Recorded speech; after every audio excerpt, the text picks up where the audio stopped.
രുദ്ര, നീ എന്താ ഇവിടെ? അത് പിന്നെ ചേട്ടാ, എനിക്കൊരു കാര്യം പറയാനുണ്ട്. ഞാനും സ്റ്റീവും ഇഷ്ടത്തിലാണ്. അതെ ചേട്ടാ, എനിക്ക് സ്റ്റീവിനെ ഒരുപാട് ഇഷ്ടം. വിക്രാന്തുമായിട്ടുള്ള മാരേജിന് എനിക്ക് താല്പര്യമില്ല. നീ എന്താ മോളെ പറയുന്നേ? വിക്രാന്തുമായിട്ടുള്ള നിന്റെ മാരേജ് ഉറപ്പിച്ചതല്ലേ? ചേട്ടാ, ആ കല്യാണം മുടക്കാൻ ഞങ്ങളൊന്ന് ഹെൽപ്പ് ചെയ്യണം പ്ലീസ്. മോളെ, നിന്റെ ഇഷ്ടങ്ങളല്ലേ എനിക്ക് വലുത്. നിനക്ക് ഇഷ്ടമല്ലാത്ത ഒരു കാര്യവും ഞാൻ നിർബന്ധിക്കില്ല. സ്റ്റീവിനെ എനിക്ക് ഒരുപാട് ഇഷ്ടമാണ്. നിങ്ങൾ തമ്മിൽ ഒന്നിക്കുന്നതിൽ എനിക്ക് സന്തോഷമേ ഉള്ളൂ. Thank you Dhruva, thank you so much. എനിക്കറിയായിരുന്നു നീ എന്തായാലും ഞങ്ങളെ സപ്പോർട്ട് ചെയ്യുന്നു. ചേട്ടൻ എന്നോട് ദേഷ്യമുണ്ടോ? എന്തിന്? മോളുടെ ഇഷ്ടത്തിന് ഈ ചേട്ടൻ എന്തിന് എതിര് നിൽക്കണം? എത്രയും പെട്ടെന്ന് യാമിനി ആന്റിയോട് ഈ കാര്യങ്ങളൊക്കെ പറയണം.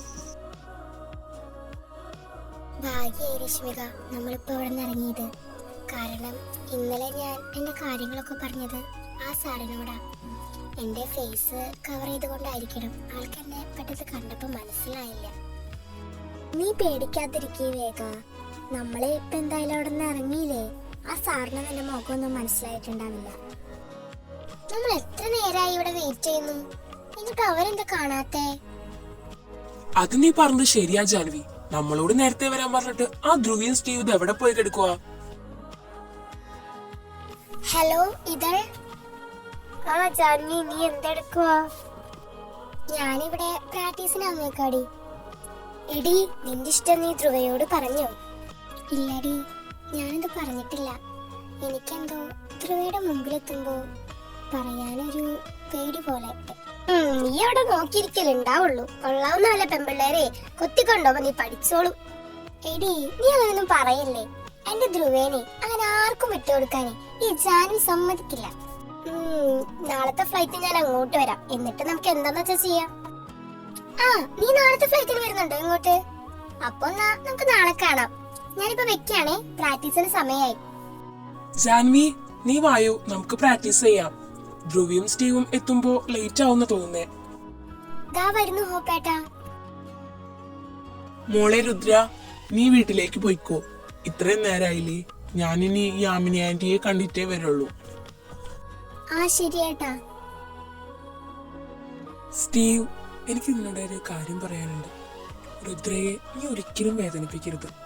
ഞാനോ അച്ഛനോ അമ്മയോ ആരും അവൾ ഇതുവരെയും വേദനിപ്പിച്ചിട്ടില്ല. ഞങ്ങളുടെ ഒരു കുറുമ്പി കുട്ടിയാ അവള്. ഞാൻ ഒരിക്കലും അവളെ വേദനിപ്പിക്കില്ല ധ്രുവ. കാരണം ഞങ്ങൾ എങ്ങനെ ഇഷ്ടത്തിലായെന്ന് നീ അറിഞ്ഞിരുന്നെങ്കിൽ നീ എന്നോട് ഈ ചോദ്യം ഒരിക്കലും ചോദിക്കില്ലായിരുന്നു. എന്നാ ശരിയടാ, ഞാൻ പോയി യാമിനി ആന്റിയെ കണ്ടിട്ട് വരാം. ഹലോ ആന്റി, എനിക്ക് ആന്റിയെ ഒന്ന് കാണണമായിരുന്നു. ആ, അതിനെന്താ മോനെ, നമുക്ക് കാണാലോ. എന്നാ ഞാൻ വീട്ടിലോട്ട് വരട്ടെ ആന്റി? അയ്യോ മോനെ, അത് വേണ്ട, നമുക്ക് പുറത്തെവിടെയെങ്കിലും വെച്ച് കാണാം. ഓ, എന്നാ ആന്റി, ഞാനിവിടെ അടുത്തുള്ള ഒരു പാർക്കിലുണ്ട്. ആന്റി അങ്ങോട്ട് വായോ. എന്നാ ശരി മോനെ, ഞാൻ വരാം. ആന്റിക്ക് ഇനി ഞാൻ പറയാൻ പോകുന്ന കാര്യം വിഷമാവെന്ന് എനിക്കറിയാം. പക്ഷെ ഇത് അക്സെപ്റ്റ് ചെയ്തേ പറ്റൂ. നീ എന്താ കാര്യം എന്ന് പറയാം മോനെ? ആന്റി, രുദ്രയ്ക്ക് വേറൊരാളെ ഇഷ്ടമാണ്.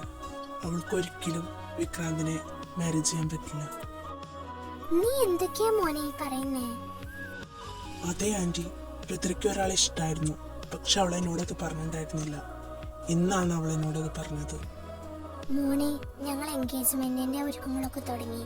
പിന്നെ വിക്രാന്തിനാണെങ്കിൽ രുദ്രമോളെ ഒരുപാട് ഇഷ്ടപ്പെട്ടു. പക്ഷേ ആന്റി, എനിക്ക് രുദ്രയുടെ സന്തോഷമാണ് ഏറ്റവും വലുത്. എനിക്ക് ഈ കല്യാണത്തിന് കൂട്ടുനിൽക്കാൻ പറ്റില്ല. നീ വിക്രാന്തിന്റെ കാര്യം ഒന്ന് ആലോചിച്ച് നോക്ക്. അവൻ എത്ര സന്തോഷത്തിലിരിക്കുന്നേ. ഈ കാര്യം ഞാൻ അവനോട് എങ്ങനെയാ പറയാ? Aunty, I am really sorry. വിക്രാന്തിനെ എങ്ങനെയെങ്കിലും ഒന്ന് പറഞ്ഞ് മനസ്സിലാക്കണം. ഇല്ല ധ്രുവ, ഈ കല്യാണത്തിൽ നിന്ന് ഒരിക്കലും ഞങ്ങൾ പിന്മാറില്ല. ബട്ട് ആന്റി കല്യാണത്തിൽ നിന്ന് പിന്മാറിയേ പറ്റൂ. നീ ഞങ്ങളെ പറ്റി എന്താ വിചാരിച്ചേ ധ്രുവ? എന്റെ മകന്റെ വിവാഹം രുദ്രയായിട്ട് പറഞ്ഞ ദിവസത്തിൽ തന്നെ നടക്കും. ആന്റി എന്താ ഇങ്ങനെയൊക്കെ പറയുന്നേ? പിന്നെ ഞാൻ എങ്ങനെ പറയണം? ഞാനേ നിന്റെ വീട്ടിൽ ആലോചനയായിട്ട് വന്നത് വെറുതെ ഒന്നല്ല. കുറെ കാര്യങ്ങൾ തീരുമാനിച്ചുറപ്പിച്ചിട്ട് തന്നെയാ. എന്നാൽ ഈ കല്യാണം ഒരിക്കലും നടക്കില്ല. ഞാൻ എന്റെ അച്ഛനമ്മയോടും എല്ലാ കാര്യങ്ങളും പറയും. എന്നാ നീ പോയി പറഞ്ഞോ. പക്ഷെ അവരൊരിക്കലും വിശ്വസിക്കില്ല. കാരണം നിന്നേക്കാൾ മുന്നേ അവർ കാണാൻ തുടങ്ങിയത് ശങ്കരേട്ടനെ.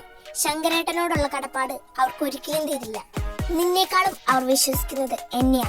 അതുകൊണ്ട് ഈ കല്യാണം നടക്കുക തന്നെ ചെയ്യും. ആന്റിക്ക് പണമാണ് വേണ്ടതെങ്കിൽ ഞാൻ എത്ര വേണേലും തരാം.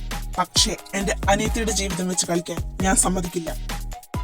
പണത്തിന് വേണ്ടിയൊന്നുമല്ല, പക്ഷേ ഈ കല്യാണം എനിക്കത് നടത്തിയേ പറ്റൂ. അതിന് ഞാൻ സമ്മതിക്കില്ല ആന്റി. നിനക്ക് ഞാനൊരു ഓഫർ തരുന്നു ധ്രുവ. എനിക്കൊരു മകൻ മാത്രമല്ല, മകളും കൂടിയുണ്ട്. അവളെ നീ വിവാഹം കഴിക്കണം. എന്നാൽ പിന്നെ ഞങ്ങൾ ഈ കല്യാണത്തിൽ നിന്ന് പിന്മാറാം. നോ വേ, അതൊരിക്കലും നടക്കില്ല. ധൃതി വെക്കാതെ, നിനക്ക് ഞാൻ 1 മണിക്കൂർ സമയം തരാം. അതിനുള്ളിൽ പറഞ്ഞാൽ മതി.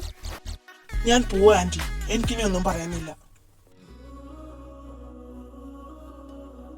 ആന്റി, എനിക്കൊരു കാര്യം പറയാനുണ്ട്.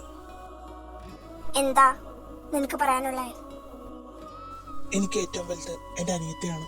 അവളുടെ കാര്യത്തിൽ തീരുമാനമെടുക്കാൻ എനിക്ക് 1 മണിക്കൂറിന് സമയമൊന്നും ആവശ്യമില്ല. എനിക്ക് ഈ കല്യാണത്തിന് സമ്മതമാണ്. ഓ, ഗുഡ് ഡിസിഷൻ. ഇനി എങ്ങനെയൊക്കെ കാര്യങ്ങൾ പ്ലാൻ ചെയ്യണമെന്ന് നിനക്ക് തീരുമാനിക്കാം. മോനെ വിക്രാന്ത്, അമ്മ ഒരു ഹാപ്പി ന്യൂസ് ആയിട്ടാ വന്നിരിക്കുന്നത്. എന്ത് ഹാപ്പി ന്യൂസ്? അത് പിന്നെ മോനെ, വേഗയുടെ കല്യാണം ഈ അടുത്ത് തന്നെ നടക്കും. അതും സൂര്യ കർമ്മയുടെ മോനുമായിട്ട്. അമ്മ എന്തൊക്കെയാ പറയുന്നേ? വേഗയുടെ വിവാഹവും? അതെ മോനെ, ഇന്ന് എന്നെ കാണാൻ ധ്രുവ വന്നിട്ടുണ്ടായിരുന്നു. അവൻ പറയാ രുദ്രയ്ക്ക് വേറൊരു പയ്യനെ ഇഷ്ടാണെന്ന്, നമ്മൾ ഈ കല്യാണത്തിൽ നിന്ന് ഒഴിയണമെന്ന്. ഞാൻ പറഞ്ഞു എന്നാ ശരി, നീ എന്റെ മകൾ വേഗയെ വിവാഹം കഴിക്കണമെന്ന്.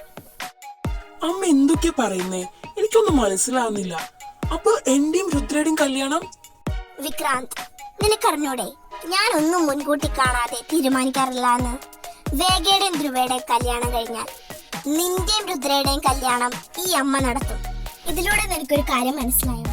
നമുക്ക് കിട്ടാൻ പോകുന്നത് ബോണസാ. സൂര്യകർമ്മയുടെ എല്ലാ സ്വത്തും നമുക്കായിരിക്കും.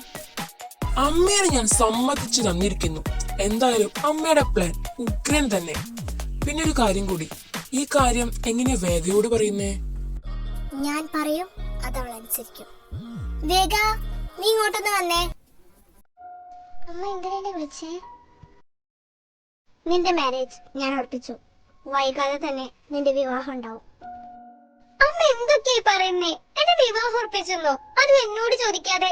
എന്റെ കരിയർ, എന്റെ പാഷൻ, ഇതൊന്നും എന്താ അമ്മ ആലോചിക്കായിരുന്നേ? അതൊന്നും എന്റെ വിഷയമല്ല വേഗ. ഞാൻ പറയും, നീ അതനുസരിക്കും.